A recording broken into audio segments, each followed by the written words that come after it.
The Northwestern Wildcats have won a bowl game, and they have done it in the house that Ruth built.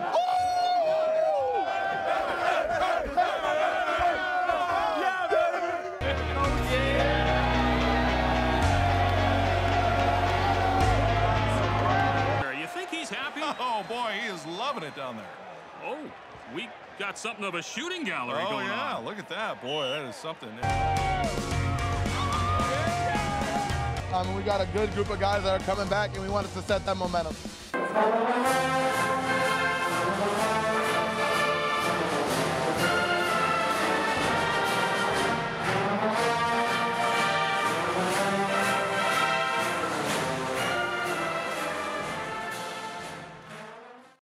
Greetings, Wildcat fans. I'm Bob.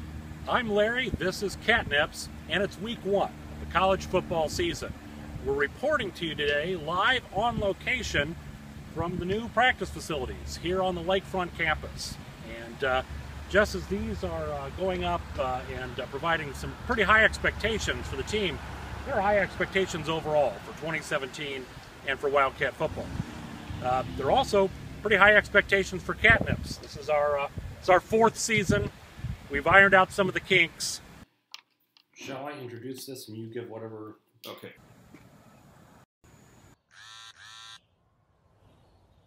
I love your body, Larry. We are experiencing operating difficulties. Please stand by.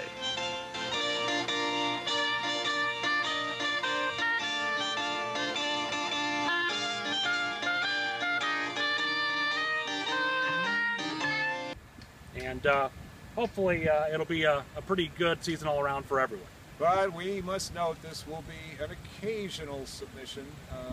Travel schedules are going to make it difficult for the two of us to get together after each game, but we'll do our very, very best, maybe with some remote location filings. I think that'll be the theme for this season, the occasional submission. High expectations, we can go into those later, right? Yep. Let's cut.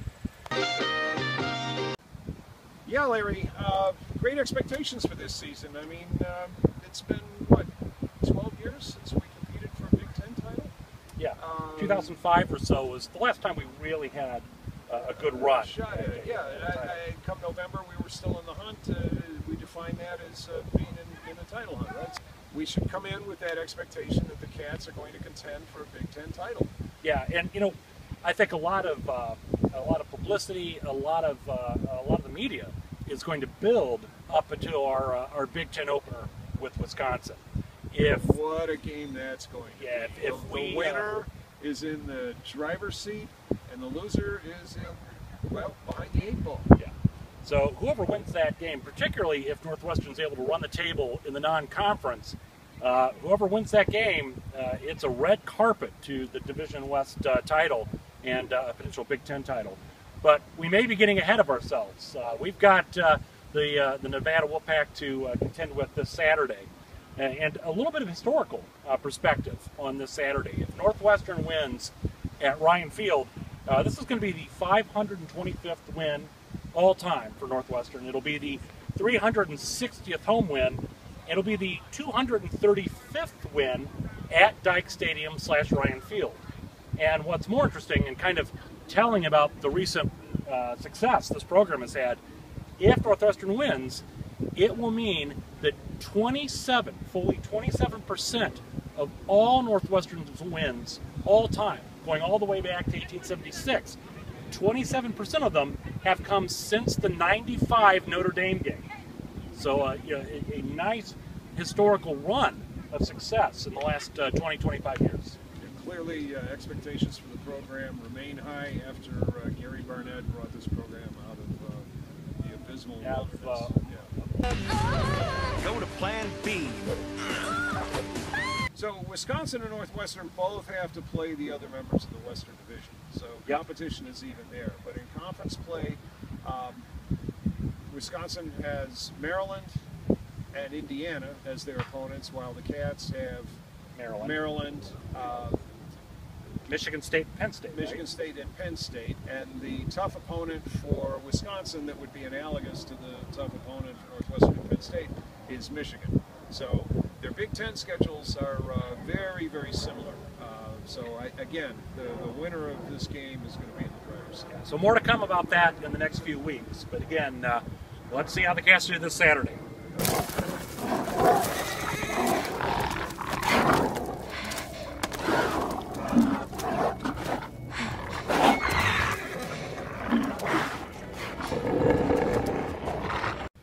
So Bob, with the Nevada Wolfpack coming this Saturday, what do we know about them?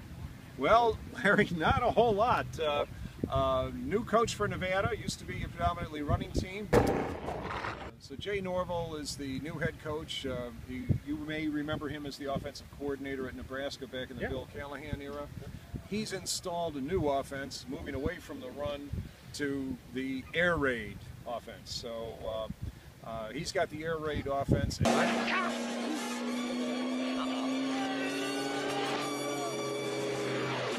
So he's got a transfer quarterback from Alabama named David Cornwell, who is 6'5", reputedly can throw the ball anywhere on the field, who decided rather than riding pine at Alabama to come play at Nevada.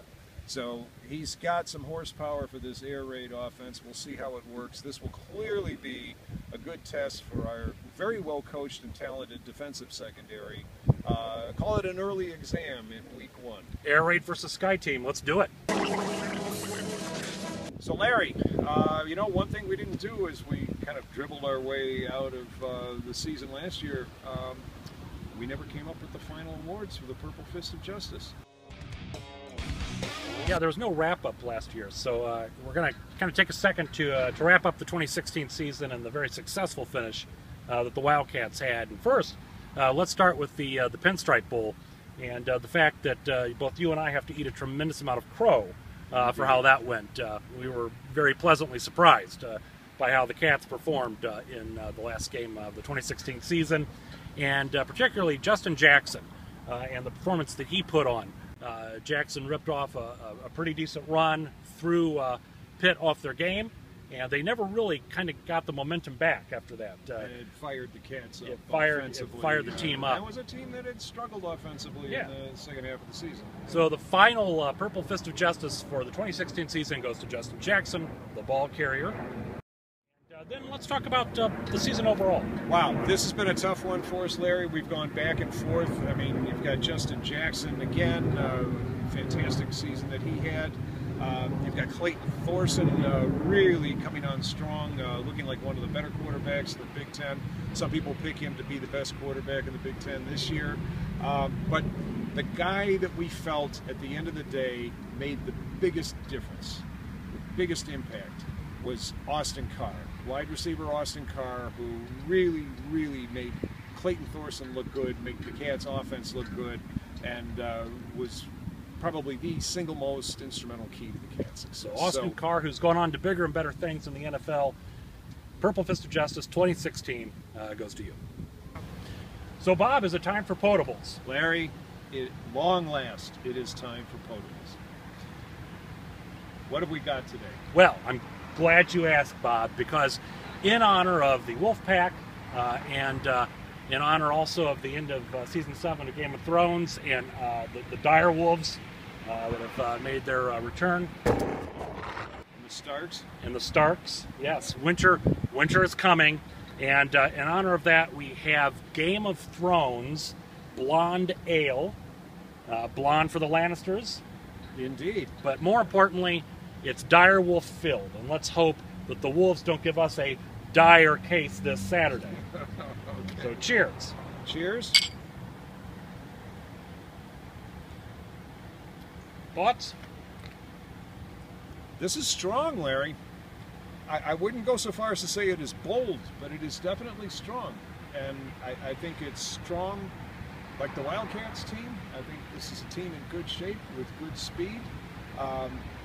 I think they're gonna be a challenge, like we said, with this air raid offense that the Wolfpack have. But I think the Wolfpack's going to be a little wanting in the trenches because this is a strong team. So I'm going to call for the Cats, maybe not to cover that 24-point spread, but I still look for a pretty decisive win. You know nothing, Bob Cox. Direwolves won't be any match for the Wildcats this Saturday. I think we're going to be surprised. I think 24 points is not enough.